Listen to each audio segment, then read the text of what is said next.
বড় বোনের বাসায় ছোট বোন বেড়াতে যাবে, সেটা আনন্দর, সেটা উচ্ছ্বাসের বিষয়।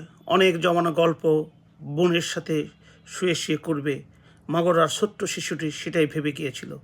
আর হয়তো বোন অনেক কল্পনা করেছিল তার বোনের সাথে গল্প করবে, খবর নেবে মা বাবার, খবর নেবে পাড়া প্রতিবেশীর, খবর নেবে বাড়ির ওই পোষা বিড়াল প্রাণীর। কিন্তু সেই হাসি কান্নাকে থামিয়ে দিল সেই দর্শকরা। আজকে সমস্ত জাতি মর্মাহত, আমিও মর্মাহত। মর্মাহত এই ভেবে যে আমারও একটি সন্তান আছে, আপনারও একটি সন্তান আছে।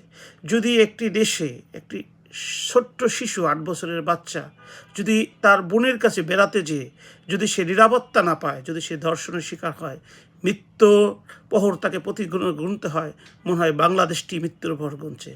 আসুন আমরা দায়িত্বশীল হই, মানবতাকে জাগিয়ে তুলি, এই পশুত্বকে দূর করি। বিশেষ করে রমজান মাসে আল্লাহর কাছে প্রার্থনা করি, হে আল্লাহ, তুমি আমাদেরকে মানব জাতি হিসাবে পাঠিয়েছ, আমাদের কাছে এই পশুবৃত্তিটাকে দূর করে আমাদেরকে ভালো মানুষ হওয়ার সুযোগ দাও। সকলকে ধন্যবাদ। আসসালামু আলাইকুম।